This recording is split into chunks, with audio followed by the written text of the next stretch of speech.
أعزائنا المشاهدين، أهلا وسهلا فيكم في حلقة جديدة من برنامج نارت كاسة. بيسعدنا في هذه الحلقة أن نلتقي مع شخصيتين من مجتمعنا الشركسي في الأردن، وهما من الناشطين الاجتماعيين في مجتمعنا الشركسي. الأخ الأستاذ أحمد حميد بزدوق، وهو أيضا في مجموعة الأسرة الشركسية، والسيد رائد حكيم حدغات، وهو من مبادرة لتعارفوا. أخ أحمد، أخ رائد، أهلا وسهلا فيكم في البرنامج. أهلا وسهلا. أهلا فيك. طبعا بالفترة الأخيرة إحنا لا شك بأنه شفنا نشاطاتكم ووجودكم في العديد من الندوات والمحاضرات اللي بتصير في المجتمع، وإلكم آرائكم وإلكم تواجدكم، بالإضافة إنه أنتم برضه بتنتموا لمبادرات ومجموعات من المجموعات الفعالة في المجتمع. فحبينا نستضيفكم مشان نسمع آرائكم ونسمع وجهة نظركم فيما يتعلق في النشاطات اللي عم بتصير في مجتمعنا الشركسي في الفترة الأخيرة. أخ أحمد بزدوغ، بدي أبلش من عندك. طبعا إحنا بنعرفك من أيام ما كنت لاعب هاندبول، يعني أهل وادي السير ما شاء الله عليهم دائما مبدعين في كرة اليد. يعني ما بعرف شو السبب، يعني هل هو وادي السير ولا ولكن يعني فعليا وادي السير كانت مميزة بهذه الرياضة، وأنت أحد المميزين كنت بيناتهم. بدي منك إذا في مجال تعريف شخصي من قبلك عن من هو أحمد بزدوغ، ماذا عمل، ماذا فعل، نبذة هيك بسيطة عن حياة أحمد بزدوغ. تفضل. الله يعطيكم العافية والله يمسيكم بالخير جميعا إن شاء الله. بداية أود أن أتقدم بالشكر الجزيل لنارت كاسة والقائمين عليها على هذه الاستضافة، كما أود أن أشكر أفراد المبادرة الشركسية للتوعية السياسية على ما يقومون به من جهد في نشر الوعي السياسي داخل مجتمعنا الشركسي. سيدي، بداية أحمد حميد بزدوغ. بداياتي كانت عام 1973 كلاعب كرة يد في الجمعية الشركسية، وكنت من لاعيبة المنتخب، ووصلنا لننافس في بطولات على مستوى المملكة، وأحرزنا مراكز متقدمة والحمد لله رب العالمين. بعد ذلك انضميت للجمعية الشركسية، أصبحت عضو هيئة عامة في عام 79 وشاركت في جميع اللجان التي كانت في الجمعية على توالي الهيئات الإدارية في الجمعية، منها اللجنة الرياضية طبعا كوني رياضي، واللجنة الاجتماعية كنا نقوم بنشاطات بازارات وسهرات رمضانية إلى آخره، إلى أن وصلنا اللجنة الفنية، فأسسنا بسنة 84 الفرقة الفنية التابعة للجمعية الخيرية الشركسية وادي السير، وكنت من أعضاء فرقة الرقص الشركسي. وبعدها لا ينقطع العطاء، شاركت في كل المناسبات اللي كانت تسير، من الأفراح للأتراح للجاهات والعطوات والأمور هاي، عشان نستفيد من كبارنا ووجهائنا في كل المجالات. بعدها دعت الحاجة إنه نجتمع مع مجموعة كبيرة من الشباب، ونقوم مع سعادة منصور مراد بتأسيس التجمع، ما سمي بالتجمع الشبابي الشركسي. واستمرت المرحلة إلى أن دخلت قناة نارت، كانت بداياتها بالموضوع وكانت تشكل التواصل بين أفراد المجتمع، ومن خلال قناة نارت تم التواصل مع أهلنا وأصدقائنا من شركة سورية، وكنت المبادر في بناء جسر تواصل بين الأردن وسوريا، تواصل وجاهي بدل التواصل الإلكتروني. وهذا جسر التواصل أدى إلى تبادل الزيارات بيننا وبين أهلنا وأصدقائنا من شركة سوريا. وفي كملنا بالتجمع الشباب الشركسي إلى أن وصل ورخص بشكل رسمي في وزارة الشباب باسم الهيئة الشبابية الأردنية الشركسية، اللي كل الشباب والشابات فيه مندفعين ويقدمون العطاء المستمر لهذا المجتمع الذي يستحق منا الكثير. والآن الحمد لله وصلنا إلى أسرة الجمعية الخيرية الشركسية لمزيد من العطاء بإذن الله. شكرا أخي أحمد. طبعا احنا راح نركز على موضوع الأسرة الشركسية لأنه هو موضوع حلقتنا في اليوم. أستاذ رائد حكيم حدغاث، تفضل إذا بتعرفنا عن حالك بشكل أكثر تفصيلا. إن شاء الله. الله يمسيكم بالخير. يعني ما شاء الله الأخ أحمد بزدوف يعني باع طويل بالعطاء. حسيت حالي انظلمت باستضافتي معه يعني حقيقة، ولكن ما شاء الله عليه وعنده ابتسامة يعني أنا أتصور أنها تشق أصعب الطرق بل تشق طريقها للقلوب. يا سيدي، بسم الله الرحمن الرحيم. بداية أشكرك دكتور باسل على هذه الاستضافة الكريمة، وأشكر أيضا قناة نارت المتميزة، ومن خلالكم أيضا أوجه تحية لجميع المتابعين، وأيضا أوجه تحية محبة إلى أعضاء مبادرة لتعارفوا، وباسمهم جميعا نرفع برقية وفاء إلى أخونا العزيز المرحوم بإذن الله تعالى أحمد رمضان مشخج، اللي ترك حقيقة بصمات لا يمكن أن تمحى في مبادرة لتعارفوا، سائلين المولى عز وجل أن يتغمده بواسع رحمته وأن يجزيه عنا خير الجزاء. يا سيدي، الله يرحمه، أنا رائد محمد رجب حكيم، متزوج من سيدة عظيمة زينت حياتي بأميرتين وفارس صغير متقاعد من القوات المسلحة الأردنية قبل ما يقارب 10 سنوات بعد خدمة تقريبا 20 سنة. ثم انتقلت إلى شركة خاصة، كنت مسؤول علاقات عامة في البداية، تدرجت إلى مدير مبيعات ثم مدير إداري. التحقت بالعمل التطوعي قبل تقريبا 9 سنوات، يعني بعد خدمتي في القوات المسلحة الأردنية، فكانت انطلاقتي حقيقة مع مبادرة لتعارفوا، هذه المبادرة الوطنية الاجتماعية. عضو هيئة عامة في الجمعية الخيرية الشركسية، ومؤخرا عضو في مجموعة الأسرة الشركسية. صديق على المستوى الشخصي لجميع مؤسساتنا الشركسية، جميع الدواوين حتى المبادرات. على المستوى الشخصي أيضا أحب الكتابة وكتابة الشعر، ولست بشاعر، وأكتب الخواطر أيضا، وأكتب الحكم، ولست حكيم ولكن اسمي رائد حكيم. هذا ما لدي.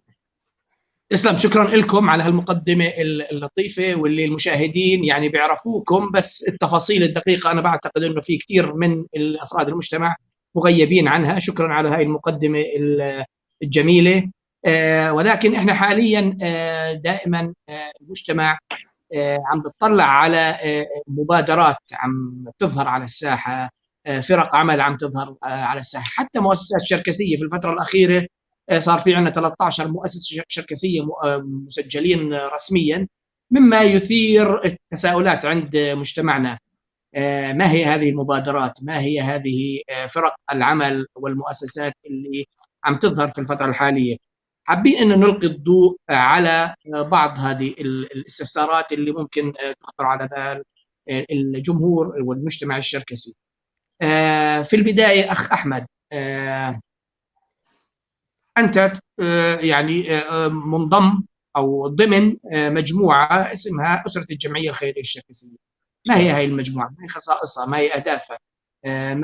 ماذا تعمل؟ ما هي رسالتها؟ تفضل أخ أحمد. شكرا كثير دكتور. بالنسبة لمجموعة الأسرة، تم تشكيل مجموعة الأسرة بعدد ما يقارب 50 شخص. من المهتمين طبعا، من المهتمين بالشأن الجمعية الشركسية والمجتمع الشركسي بشكل عام. وهذه المجموعة تضم قامات كبيرة ومميزة من مجتمعنا الشركسي، وفيها تنوع كبير جدا. ومن هذا التنوع تجد معنا من أصحاب المعالي، ومعنا من أصحاب السعادة وأصحاب العطوفة والباشوات ما شاء الله. ومن جانب آخر يوجد الأطباء والدكاترة والمهندسين والمحامين المتميزين في مجال أعمالهم كلياتهم. وكذلك يوجد من المتقاعدين والموظفين ومن أصحاب الأعمال الحرة. وهذه المجموعة أسست من أجل الجمعية الخيرية الشركسية، من أجل الدعم والمساندة للهيئة الخيرية في الجمعية الشركسية. وقمنا بتشكيل فرق عمل لمتابعة المشاريع التي تخص الجمعية والتي تهم المجتمع الشركسي بشكل عام. وفرق العمل هذه طبعا بمعية أعضاء الهيئة الإدارية من الجمعية الخيرية الشركسية. هي شكلت أساسا لخدمة الجمعية والمجتمع الشركسي. تفضل. يعني لماذا بهذا الوقت بالذات أخ أحمد؟ يعني ليش في هاي الفترة بالذات هاي المجموعة من الهيئة العامة إنها يعني تظهر على الميدان؟ بظهور جائحة كورونا على المجتمع ككل، على العالم ككل، وعلى مجتمعنا الشركسي بالذات، وأصبحت هناك أزمات ومشاكل وأمور تباطؤ فيها العمل.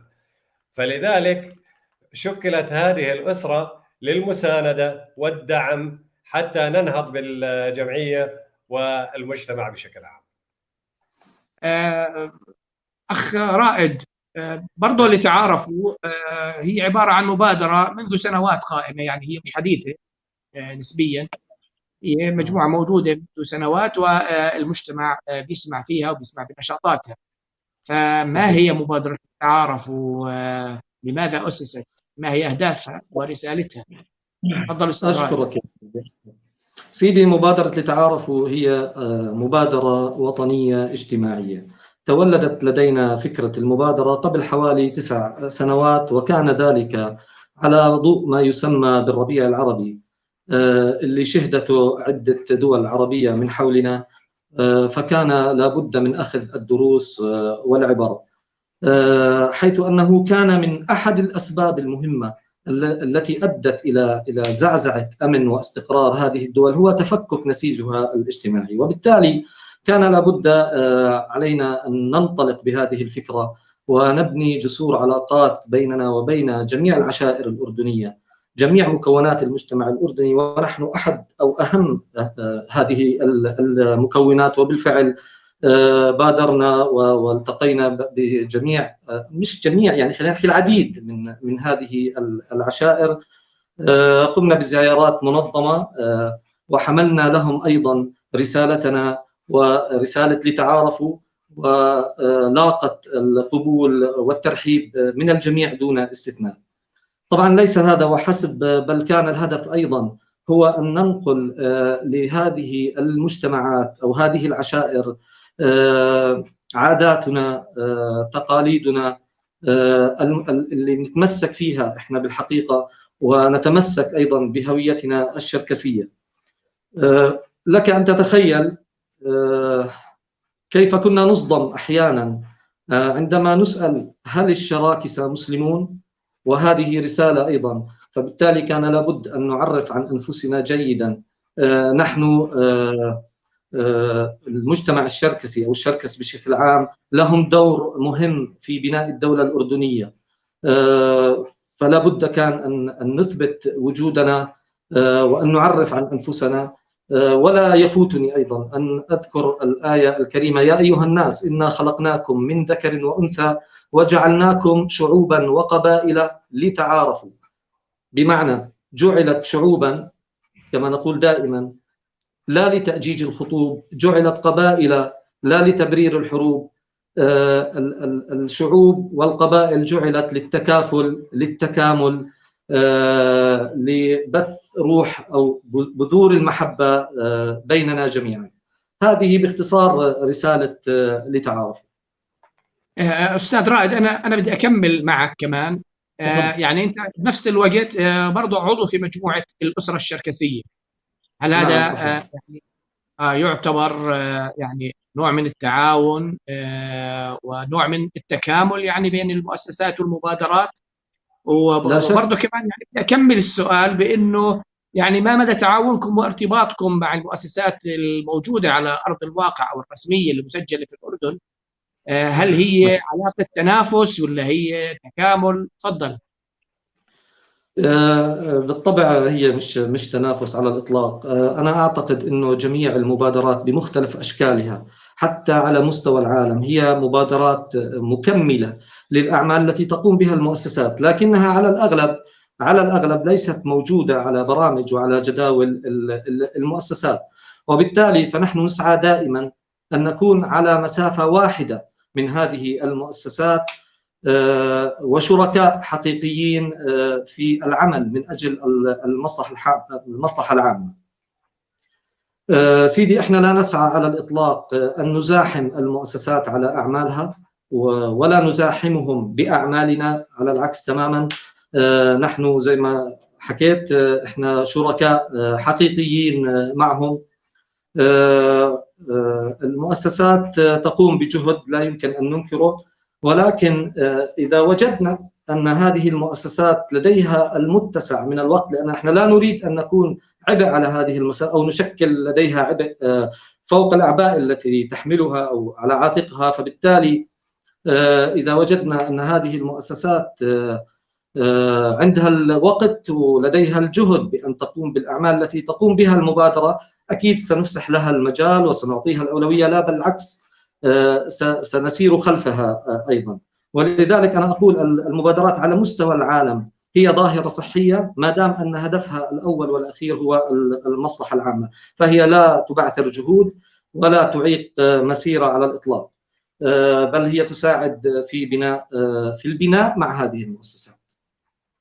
أخ أحمد، برضو مجموعة أسرة الجمعية الخيرية الشركسية أيضا عم تتفاعل وتتعامل مع المؤسسات الشركسية، فكيف هو يعني مجال التنسيق والتعاون بينكم وبين المؤسسات الشركسية وخاصة الجمعية الخيرية الشركسية؟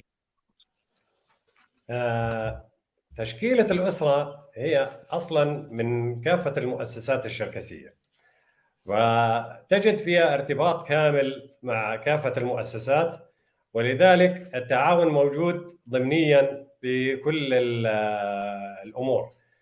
إنما بشكل رئيسي أسست الأسرة من أجل الهيئة الإدارية للجمعية الخيرية الشركسية، وليس هذه الهيئة الإدارية بالتحديد إنما الهيئات كلها. فلذلك نحن نتعاون مع الجميع ومرتبطين مع الجميع من خلال مشاركات جميع المؤسسات مع هذه الأسرة.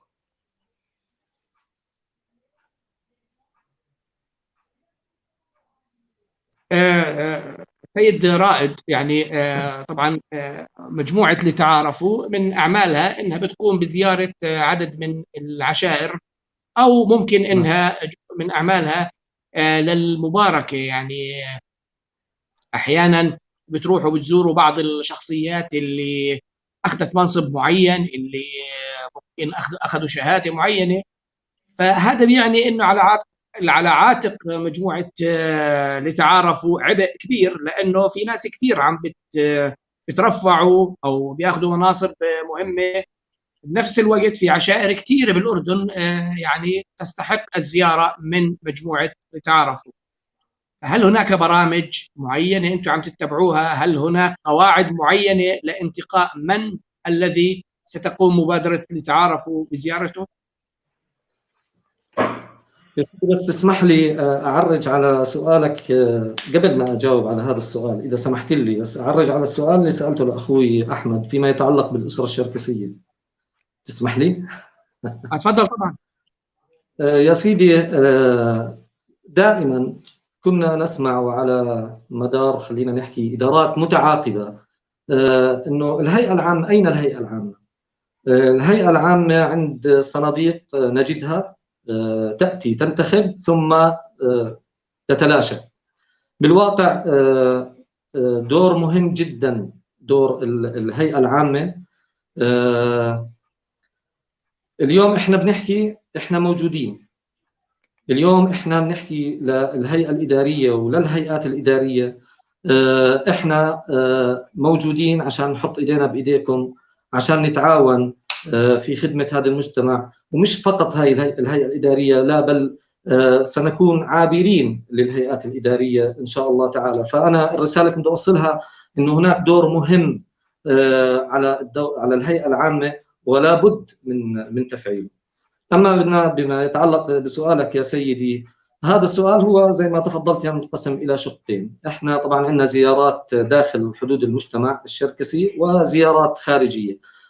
بالنسبة للزيارات الداخلية، أو خلينا نحكي لأبناء مجتمعنا الشركسي، لا شك أن هناك معايير، وأنا أتحدث عن هذه الزيارات اللي الأشخاص مثلا تم تعيينهم بالدولة. أنت تعلم والجميع يعلم أن الطابع العشائري هو الطابع الغالب على مجتمعنا الأردني، حتى على مؤسساتنا وحتى على مؤسسات الدولة. فنحن عندما نقوم بزيارة إلى أحد الأشخاص اللي تم تعيينهم مثلا من أبناء مجتمعنا، نحن نعزز من دوره، نعزز أو نرفع من معنوياته يا سيدي. هو إذا بدنا نحكيها بالعامية بشد ظهره فينا، أكيد راح هذا الشيء ينعكس إيجابا على هذا الشخص عندما نقوم بزيارته. إضافة إلى ذلك، نحن نقرب المسافة أيضا. يعني بعض المؤسسات قد يصعب زيارتها، فبالتالي إحنا عندما ننظم هذه الزيارة لهذا الشخص الذي تم تعيينه في منصب معين، إذا بدنا نحكي على مستوى أفراد، يعني لو أي واحد بده يروح يزور هذا الشخص أو يزور هاي المؤسسة قد يصعب عليه ذلك. فإحنا حلقة وصل بين المسؤول الذي تم تعيينه وبين أبناء المجتمع أيضا. أنت لما تروح تبارك له، أكيد هي مش بس مباركة مبروك والسلام عليكم، لا، أكيد إحنا بنوصل رسالة إنه أنت لديك أو عليك واجبات تجاه أبناء مجتمعك من خلال هذا الموقع. فهاي بعض المعايير فيما طبعا في زيارات نقوم بها كتكريم لأصحاب الإنجازات في المجتمع. يعني إذا أحد الأشخاص قام بإنجاز معين أيضا يصب في مصلحة المجتمع، نقوم بتكريمه، وهو أيضا بمثابة حافز للآخرين. ليس لدينا انتقائية على الإطلاق، جميع أبناء المجتمع دون استثناء نعتز ونفتخر فيهم أكيد، ولكن مش دائما تزبط معنا نزور الجميع. وفيما يتعلق بالعشائر الأردنية والزيارات الخارجية أيضا، احنا معنيين بزيارة جميع العشائر ومهتمين بهذا الأمر، ولكن هناك أولويات أيضا.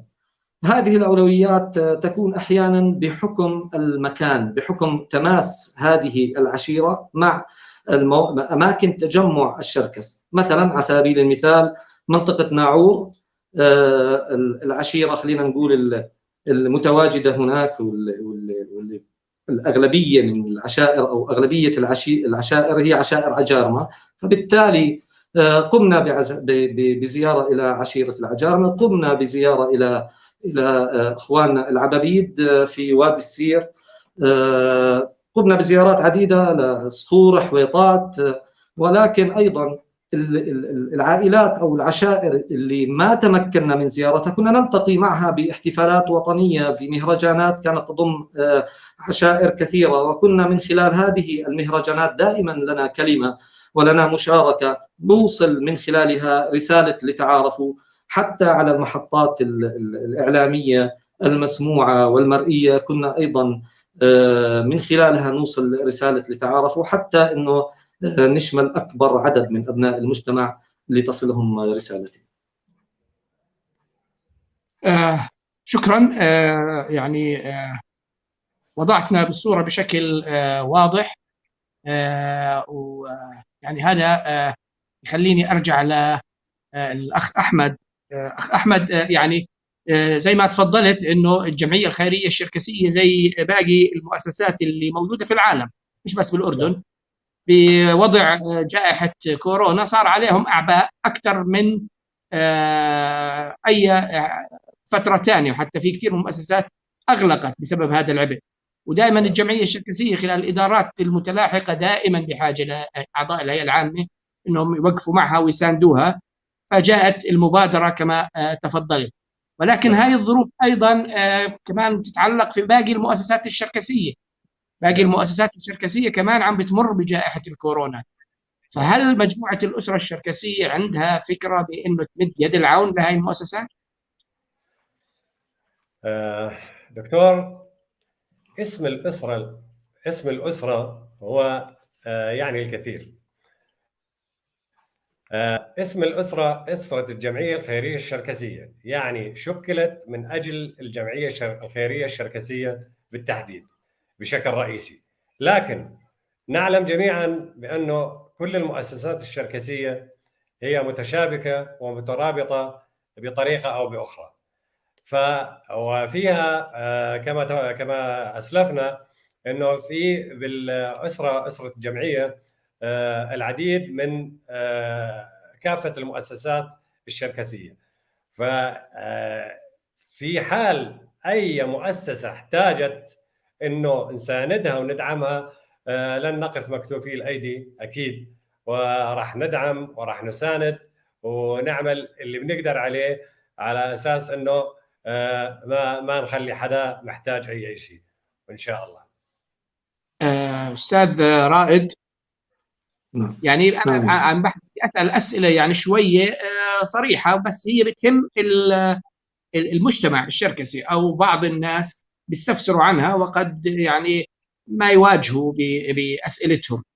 بس إحنا يعني بعتقد لازم نخلي المجتمع يكون بالصورة بكافة الجوانب اللي ممكن تخطر على بال أي ناس. بعض المنتقدين لحركة أو لمبادرة لتعارفوا بيعتقدوا بأنه هي مجموعة من الناس اللي حابين إنهم وحسب مفهومهم بين قوسين يلمعوا أنفسهم. يعني مجموعة من الناس هم حابين يظهروا على الساحة وفي عندهم طموحات، يعني ممكن حابين يصيروا وزراء أو نواب أو شو ما كان عن طريق المبادرة لتعارفوا. فما رأيك؟ يا سيدي، أنا أشكرك على هذا السؤال والشفافية في هذا الطرح. طبعا لابد أن نعلم أن الانتقاد بحد ذاته هو مؤشر حقيقي أننا موجودون على الأرض وموجودين في الميدان، وليس هناك جهة تعمل على مستوى العالم إلا وتواجه انتقاد دون أدنى شك. ولكن أنا بدي أفلتر السؤال قليلا. يعني خلينا نحكي إذا في أشخاص عندهم طموح نحن نقوم بتلميعهم. تمام يا سيدي. إذا كانت هذه الطموح شخصية بحتة وتطغى على المصلحة العامة، فهذا الشخص أو هؤلاء الأشخاص أو هذه العينة من الناس ليس لها مكان بيننا على الإطلاق.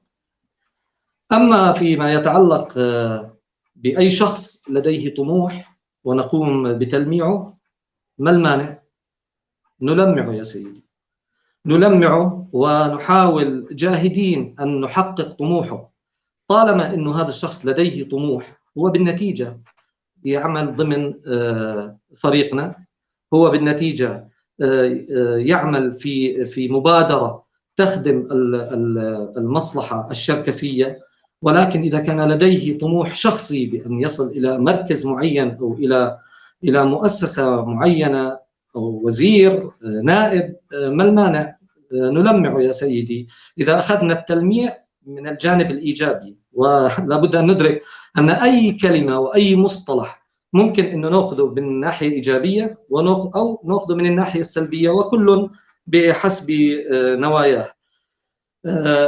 ولتتاكد ان المرحله اذا كانت تتطلب ان يكون منا قاده سيكون منا قاده، ونحن ان شاء الله نثق بانفسنا ونثق بابناء مجتمعنا. واذا كانت المرحله تتطلب بان نكون جنود سنكون جنود، ولكن اذا كنا قاده سنكون جنود بنفس الوقت. واشير هنا الى نقطه مهمه، ان اي مؤسسه او اي مبادره موجوده على الارض لابد ان تكون بمثابه البيت والمدرسه، من حيث تهذيب منتسبيها، من حيث تدريبهم على العمل التطوعي، بحيث إذا انتقل إلى منصب معين يعود ويصب في هذه المجموعة أو في هذا المجتمع ليخدم بالنتيجة أو بالنهاية مجتمعه. نتقبل أي انتقاد دون أدنى شك. الانتقاد بالنسبة لنا يا سيدي هو بمثابة تغذية راجعة.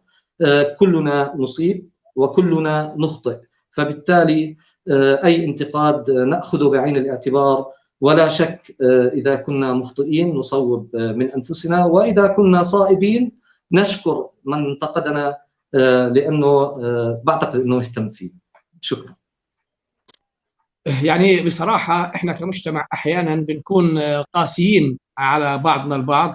يعني إذا واحد عنده طموح عندنا في المجتمع الشركسي ولم يكن يعمل في أي من المبادرات والمؤسسات، بنحكي عنه إنه هذا هبط علينا بالمظلة.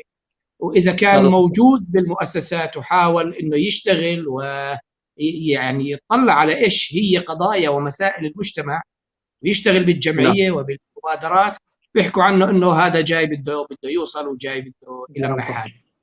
يعني هذه القسوة في الانتقادات يمكن آن الأوان إنه يعني شوية نخف على بعض ونطلع على شو بيقدروا هدول الناس ينجزوا اللي عم بيشتغلوا.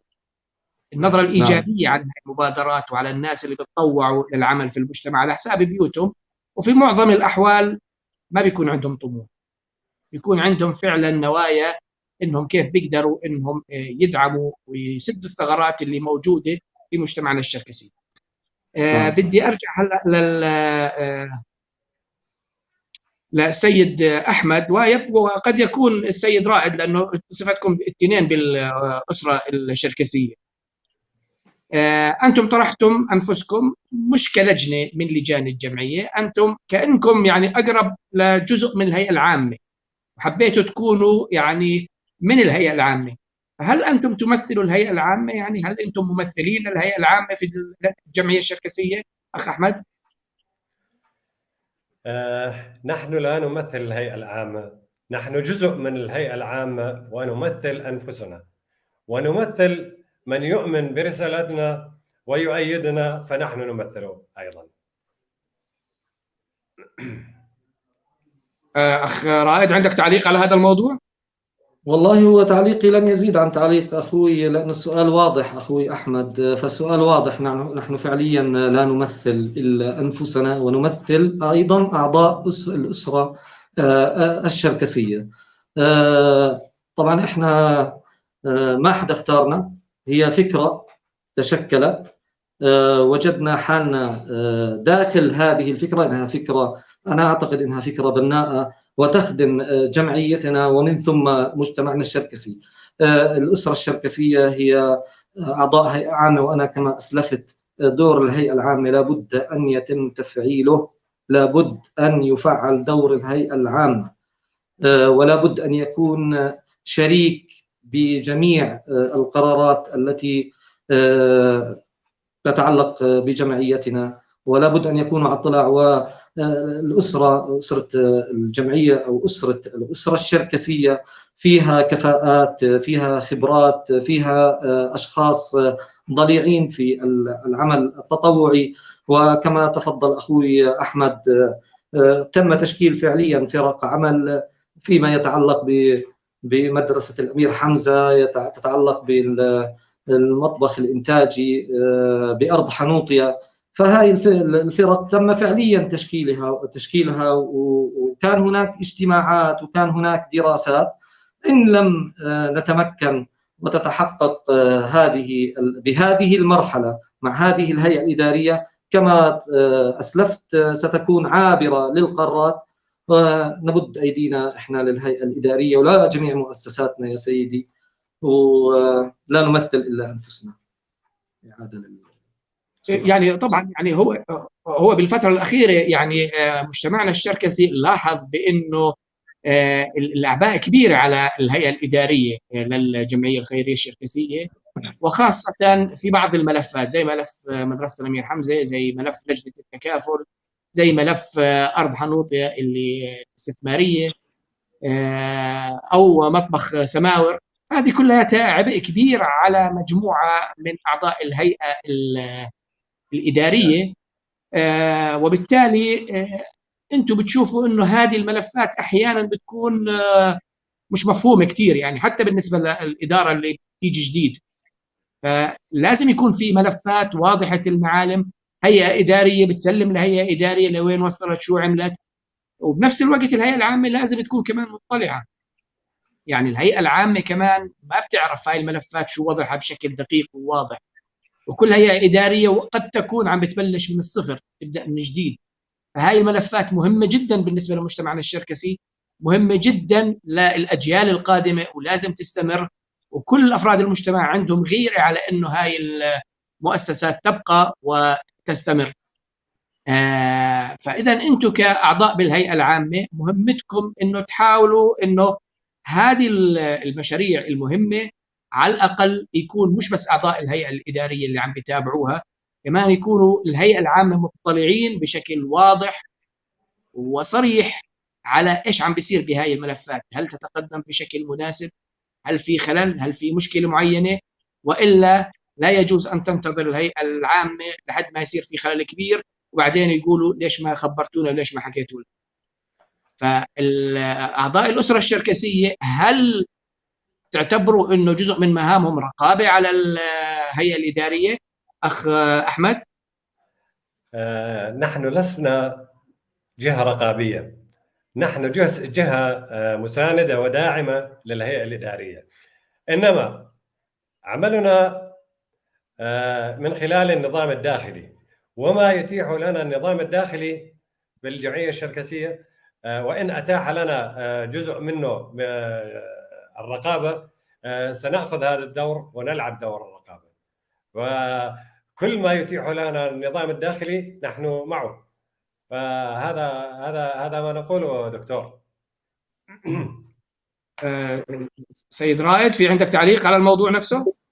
يا سيدي أنا ذكرت إنه إحنا كأعضاء هيئة عامة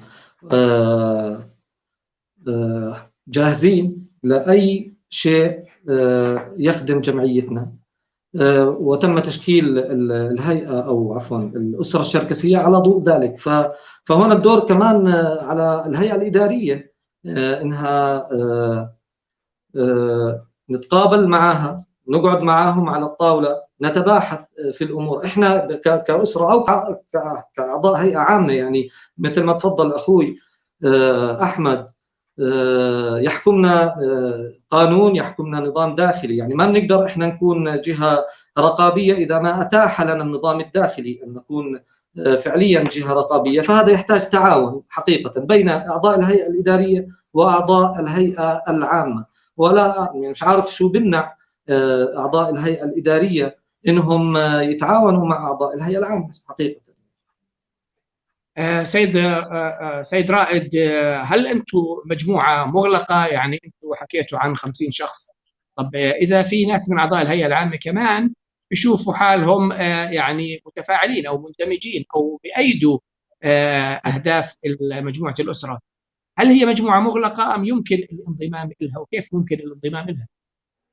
يا سيدي هي المجموعة أكيد ليست مغلقة. أنا لما انضميت للمجموعة كان عدد أفرادها تقريبا 20 شخص، الآن عدد أفرادها 50 شخص، وبالتالي هذا مؤشر إنه هي المجموعة ليست مغلقة. أي شخص هلا باتت واضحة فكرة الأسرة الشركسية، فأي شخص لديه الرغبة بالانضمام وتوسيع هذه القاعدة، قاعدة الهيئة العامة، فلا ما في شيء هناك بمنع انه يلتحق بهذا الركب وينضم للأسرة الشركسية لما فيه صالح جمعيتنا. لا أبدا، هي ليست مجموعة مغلقة أبدا على الإطلاق. أخ أحمد، أنت حكيت قبل شوي يعني بإجابتك على إحدى الأسئلة السابقة، ولكن بدي أأكد، هل هذه المجموعة، مجموعة الأسرة، مخصصة للهيئة الإدارية الحالية، أم تعتقدون بأن مهمتكم هي راح تكون مع الهيئة، مع الإدارات القادمة أيضا، لأنه في سبب معين بيخلي أنه مجموعة الأسرة تستمر مع كل الهيئات الإدارية اللاحقة؟ شكلت هذه الأسرة لتبقى، وإن شاء الله ستبقى مع توالي الإدارات المستقبلية، ولن نتوانى لحظة عن خدمة جمعيتنا وإداراتنا المتتابعة إن شاء الله. طبعا احنا يعني استمتعنا، أنا شخصيا استمتعت بهذا اللقاء ومر الوقت بشكل سريع، ولكن اللقاء يعني بالنهاية لابد من أن نختتمه.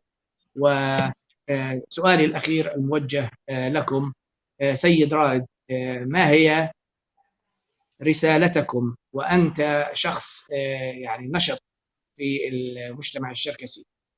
لا شك بأنه عندك رسالة شخصية ورسالة من المبادرة أو المبادرات اللي أنت عم تشتغل فيها، فممكن تحكي لنا وجهة نظرك ورسالتك للمجتمع الشركسي؟ أشكرك سيدي. سيدي، الرسالة التي أرغب حقيقة بإيصالها أن المجتمع الناجح هو المجتمع الذي يستشرف المستقبل، المجتمع الذي يعرف أين يقف ويعرف إلى أين سيتجه. وكلنا يعلم أن الأردن بشكل عام يتجه إلى مرحلة جديدة تفرضه عليه